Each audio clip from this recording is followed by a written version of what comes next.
Hey YouTube, it's Carlash1990, and today I have another Sorcery TCG deck tech. And today I'll be going over my, what is this, how do you say it, Archimago? Archimago? I just call him Mago. But yeah, this deck is a mono air, like burn style deck. And if you're familiar with Death Speaker, this avatar is very similar to it actually. Usual, 20 health, 1 attack, tap player draw sight. But this, it's a secondary ability, which doesn't require it to tap, which I thought was pretty cool. You just banish 3 magic spells in your cemetery, and then you get to cast a copy of one of them, still paying the costs and having the threshold and all that good stuff.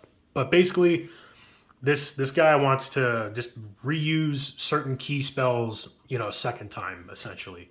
And yeah, so this deck is a bunch of cantrip cards, and if you don't know what a cantrip is, it's just a card that you play, it does some effect, and then it replaces itself with a card draw.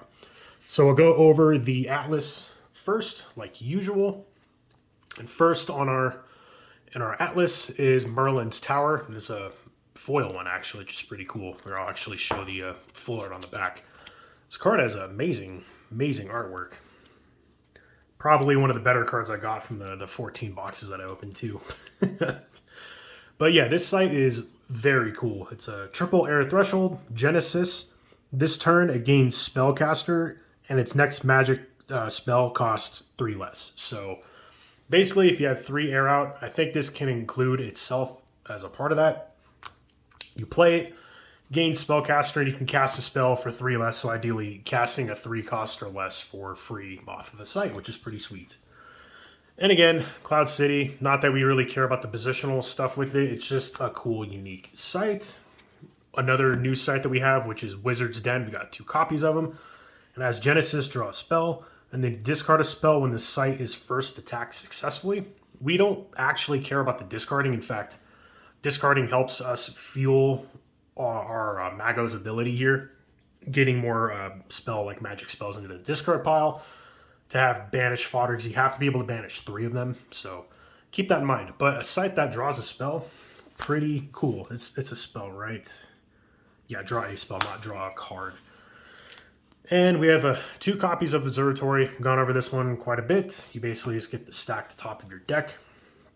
2 copies of Perilous Bridge. This is another new site, which is pretty cool. It's units cannot traverse this site's top border on the ground. So they have to have like airborne or go underground and move through it that way. So we do have like a big wall sort of package with our site deck. Since we're not running a lot of minions, we need to be able to slow our opponent's minions down. This is one of the sites that can do that. And another new one, we have 3 copies of Beacon. As Genesis, gain 1 mana for each nearby site with an enemy on top of it. So just more extra sort of like mana generation, which is always good.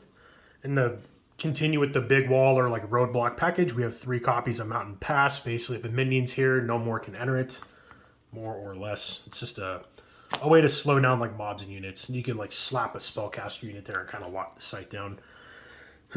I decided to include 3 copies of Watchtower. One, it's a tower, which is kind of important for a card in the deck, but it says enemy units atop nearby sites permanently lose stealth. And with our Thurian Legends, there's actually a lot of stealth giving stuff. So this tower helps to mitigate that, and we need to rely on our burn to kill our opponent's minions. And if our opponent's giving them stealth and we have no way to get around it, it's going to be a little problematic for us. Next, I run 1 copy of each of the 3 towers that add mana if they're the first ones played. And I'll go over these in a second, because I've already had people question why I'm not running more of them instead of a certain card. And I'll go over that when I get to it. It's 4 copies of Treetop Hideout. This is another new card. As Genesis, you may give stealth to a nearby allied minion. So this is exactly my point with playing the Watchtower, because our opponent has a lot of ways to give stealth. This is one of those cards that just does it for free. And good thing that Watchtower says only enemy units, does not affect all units. So we can give our stuff stealth and not have to worry about the tower knocking the stealth off. 4 of those. Now, this, if you don't want to run spires, I have, 2, 4, 6, 8, 9 of them. If you don't want to run these, cut these, add more copies of towers. Like, go for it. Personally, I kind of like treating the towers as unique sites. That way I can never whiff on just like drawing 2 of them. whatever. If you want to run more of those and not these, go for it. I freaking love the art on this card though, and being able to see a bunch with a great art that also provides air threshold, the better for me. So if you don't want that, there's exactly enough to fill in the 9 spots for those. So, you know, have at it. Go with your heart's content on the towers. Running the Dome Osiris. This is a set 1 card. I don't really play this card all that much, but it's actually pretty cool. It's a unique site, doesn't provide any threshold. All of these sites here don't provide any threshold. And it says this site and minions here can't be attacked. So it kind of fills in with that roadblock package. It's just a way, it's a site that can stop like your opponent attacking your sites while these ones are making your opponent not like travel onto them. So more of like that theme. Again, same with Great Wall. You know, units on the ground cannot move through this site's top order. Enemy units, I should say. And Bottomless Pit, a similar situation. If something doesn't have airborne and it enters here, it dies. So it's another roadblock-esque theme. And since we're low on minions, Free City I thought was really good. It's a site that can defend itself essentially. You can put key units there to help protect them and such.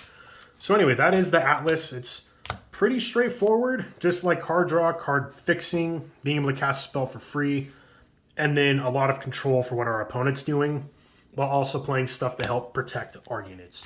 It's actually fairly important that our stuff has stealth, because we don't want our spellcasters getting knocked out of the game too early. So anyway, that's the Atlas. Now we'll go into the Spellbook, which, again, if you're not familiar with my recent deck techs, I am doing the 60-40 deck sizes, because the game will be at this point eventually, so you might as well just to get used to it. Though I understand it if you don't want to right now. So I'll go over all of the minions first. It's not that many. The deck is pretty light on minions, and the ones that we do have are either spellcasters, burn effects, or cantrip type cards.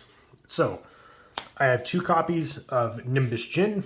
And in case you don't know what this does, it's a pretty sweet card. It does everything that we want that, you know, a minion to do in this deck. 6 cost, 4 power, double threshold, airborne, and you can discard a spell, deal 3 damage to another random unit here. So discarding spells to fuel our cemetery with spells to make sure we have 3 to banish with Archmago to then cast a key one for free, or not free, but cast a free one again. Is pretty good while also having burn, while also being a 4 power airborne minion. This is one of the deck's finishers, I would say. 2 copies of Grandmaster Wizard. Again, being able to just draw 3 spells is really, really good. Wind Sylph, we got 3 copies of these. It's a 2 cost, 1 power, double air threshold, airborne, air spellcaster, so it can only cast air spells. But after it casts a magic spell, you can push a unit here 1 step. So wherever this is, if your opponent has a minion there, you can like push him into a bottomless pit and then kill him that way, or you can push your own stuff to gain positional advantage. Whatever you really need to do. Mainly, it's just a cheap spellcaster, so we can like arc our spells through it. That's mainly what we care about. Spire Lich, we got 3 copies of these. It's a 3 cost, 1 power, 1 threshold, though the 1 power is a little devious, I would say. Because if it's on top of a tower, it has +2 power, ranged, and spellcaster. So this is, again, another really good spellcaster arc node, but having 3 power and range is also really good. Helps clear cheap, weaker units so that we don't get overwhelmed with a bunch of side attacks. This is another card, a new one that I absolutely love, and I'm playing this in any deck that pretty much has air. It's a very good card. 2 cost, 1 power, 1 threshold, spellcaster, Genesis, discard a spell, which Archmago wants, and then we get the draw spell, which is also something Archmago wants. So it's a cantrip while also filling up our cemetery at the same time. This card is insanely good in here. And then finally, to round out the minions, the usual Apprentice Wizard. We got 4 of them. Again, this spellcaster, Genesis, draw a spell. Very, very solid. Now, for the non-spell stuff, I was keeping the colorless cards separate, but I might as well include them in this chunk. So to start off the burn stuff, we have 3 Thunderstorm. It's a 4 cost, double threshold. It's an aura, so you place it in the middle of 4 locations and it does its thing. And its thing is at the end of your turn, deal 3 damage to a random unit atop affected sites. Then you may move Thunderstorm 1 step. After it deals damage 3 times, dispel it. So again, just more burn, more better. That's kind of the whole theme with this deck. Next is Orb of Ball or Baal Barith. I don't know how you pronounce that.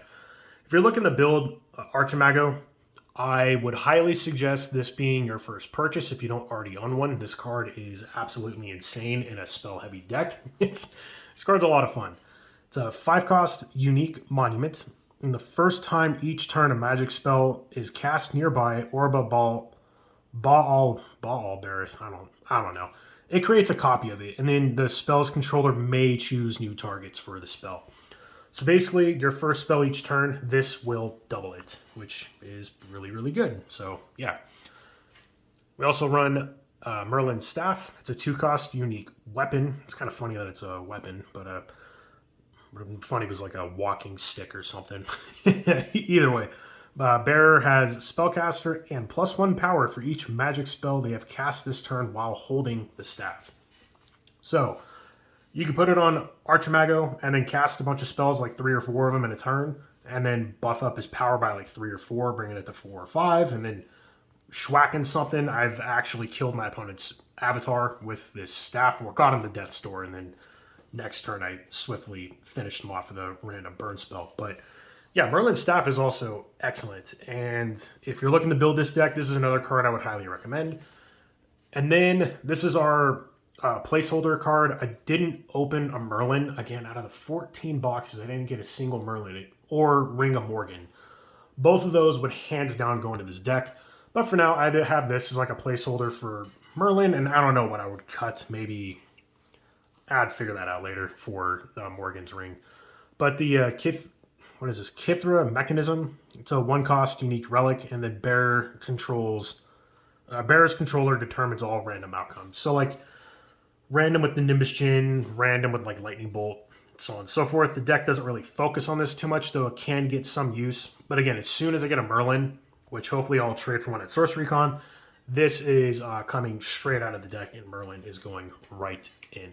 So anyway, that is the non-spell stuff. The rest of the deck is all spells, and I'll kind of separate it into two different chunks here. So this first chunk is all of the burn stuff. This is what we're going to be using to get our opponents to Death's Door and killing their minions, and then hopefully killing them off as well. So to start things off, we have 2 copies of the new Arcane Barrage. Triple Air Threshold, and it has an X mana cost, meaning you pay whatever you want. You choose what the value here is. And yeah, it's an elite flurry, a fierce flurry of elite magic. I actually never read that until just now. It's funny. But you shoot X projectiles in the same direction, 1 at a time, each deals 1 damage. So this is like a shotgun blast, essentially, just think of it that way. And however much you spend into it, the bigger the shotgun blast becomes. This card is probably one of my favorite cards in the deck now. I love this new burn spell, and it's a MTG reference, ball lightning, all that fun stuff. But 5 cost, 2 threshold, elite magic of peripatetic plasma. Man, I don't know. I don't know if I said that right. Either way, you shoot a projectile. It deals 4 damage on impact, then changes direction. Its next impact deals 2 damage. Then it changes direction. Its final impact deals 1. So it's like a ping pong, like ricocheting death ball. And when you have like Baal Barith out, it gets kind of crazy. You just start shooting lightning balls all over the place and it's blowing everything up. It's good fun. And then I think the rest of it, there's only one more new card. In fact, the other new card that's in Arthurian Legends I'll go over right now. Playing 4 copies of Arc Lightning.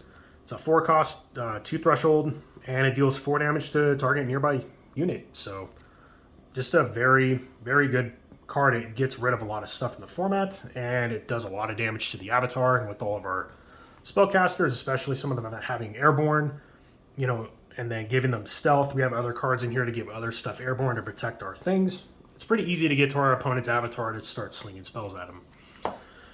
Run 3 copies of Chain Lightning. This is a good way to peck off a bunch of cheap little, minions running around and whatnot. 2 costs, deal 2 damage to target unit nearby. And any number of times you may spend 2 mana to target a new thing. So it literally will just like zigzag and just blow a bunch of crap up. So yeah, pretty good. And its new targets have to be nearby to the original target. or so on and so forth. So nearby, nearby, nearby, nearby. Literally does what the art is showing. Run 3 copies of Psionic Blast. This is a card I don't really play as much, but the more I play it, the more I'm realizing it's actually a pretty good card. 2 cost, 1 threshold, which is pretty key when you're running other element stuff. It's pretty easy to play. Deal 1 damage to each minion here. They're disabled until your next turn. So you can have like one of your airborne spellcasters move to a key location where your opponent has some stuff, or maybe they're swamping your avatar. Have your avatar play this, or that, you know, the spellcaster stun everything, and it gives you a chance to get out of there to protect yourself. So very good defensive card. It can wipe out a lot of cheap minions, especially if your opponent's playing like Plague of Frogs and whatnot, but mainly this is just like a get out of jail free card is how I have been running it. Well, as I'm throwing cards all over the place. Oh, my bad. This is another new card. I keep forgetting this exists. So this card's pretty much the exact same copy as, what is it, Firebolts. It's 2 cost, ordinary, so you can have 4 of them, magic missiles. Shoot 3 projectiles in the same direction, 1 at a time. Each deals 1 damage. So it's pretty close, if not the same card. I don't have the other card in front of me, but more arrow burn, the better. And then the run, you know, the finish out the burn cards that we do play. I have 4 copies of Lightning Bolt. Again, this card is just insane. Very, very good card. If you're running burn, I suggest running your Lightning Bolts. And now we'll go over all the other cards. These are the non-burn cards, and a lot of these are like cantrip, card draw type stuff. So first is a card it's one of my favorite cards in the new set. In fact, I'm thinking of doing like a top 10 video for the next set, or for this set, with my personal favorite top 10 cards. I'm not saying they are the best, but this is my personal favorites. But Cast into Exile is a very solid card. 2 cost, 2 threshold. Shuffle target minion occupying an allied site into its owner's spellbook. Very good. Very, very good. They have some crazy big stuff that's doing damage to your sites. Play Cast in Exile, shuffles it into the deck, and with bigger deck sizes, it's less likely your opponent's going to see it and draw it and play it again. So Cast into Exile is very, very good. Got one copy of Browse. This is kind of an expensive card, so if you don't own this, don't necessarily worry about it, though I do think it's a very good card. You get to look at your next 7 spells, put one of them in your hand, the rest in the bottom of your spellbook in any order. Very short, sweet, to the point. Dig 7 for 1 card, put the rest, back in the bottom of your spellbook. Pretty good. So these next 7 cards are not only cantrips, they replace themselves when you play them, meaning they each draw a spell. They are also defensive cards to protect our spellcasters. So Vanishment gives an allied minion stealth and then draw a card for 3, which is, good. Stealth is always a great ability. And then Power of Flight is a 2-drop, and it gives an allied minion airborne until your next turn, draw a spell. So things with airborne are typically harder to get to unless your opponent's like playing direct burn and whatnot, but it makes them a lot harder for your opponent to attack your stuff. And we want our spellcasters to stay in play in a key area so we can arc all of our burn spells where we need them to. These 7 cards help protect those minions while also drawing us a card. And Mago wants to be churning and burning through cards like crazy every turn to fill up that cemetery to then recast key stuff like Ball Lightning or, really whatever, or Cast into Exile again. But these are great defensive cards that just replace themselves. And then finally, to round the deck out, I have 4 copies of Blink. Teleport or an ally teleports to a location it's nearby, draw a spell. So again, more positional control while also drawing a spell. I run this one over I think it's just called Teleport. I don't remember what it's called. But the other one where you can put it wherever, but it doesn't draw a spell. I prefer being able to draw a spell, so I run this one over that one. But dealer's choice there. So anyway, that is the deck tech. It's actually a very fun deck. I didn't expect to enjoy this deck as much as I did. Played it quite a bit this weekend, and I'm actually really content with how the deck is running and playing. It plays exactly like how you would imagine a burn deck in this game to play.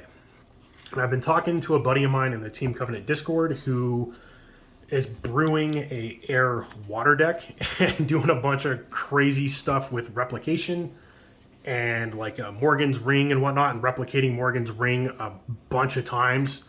And if you don't know what Morgan's Ring is, it's basically whenever the bearer casts a spell, they like heal one and then deal one damage or something like that. I don't remember the card exactly off the top of my head, but the more than you have, the more it stacks, and it can get a little out of hand. And especially with like Plague of Frogs, and then you're like copying it, and the next turn you're doing a bunch of crazy crap, and you have a bunch of frogs out with Ball Barrett, and then you just throw like a massive snowball for like 90 some damage. It's pretty funny. So who knows? Maybe this deck will eventually turn into that, but for the time being, I think Mono Air is fine. And I think it's cool that there's an avatar in the new set that can run a mono color and be just fine. You could also throw fire in here and just go incredibly heavy with the burn stuff too. There's some very cool fire cards that you can cast multiple times, especially all the ones that do like the mass burn removal stuff. So anyway, that is the deck tech. If you like the deck or have any suggestions for it or whatnot, let me know in the comments down below. And yeah, make sure to like, comment, subscribe, and I'll catch you all later. See ya.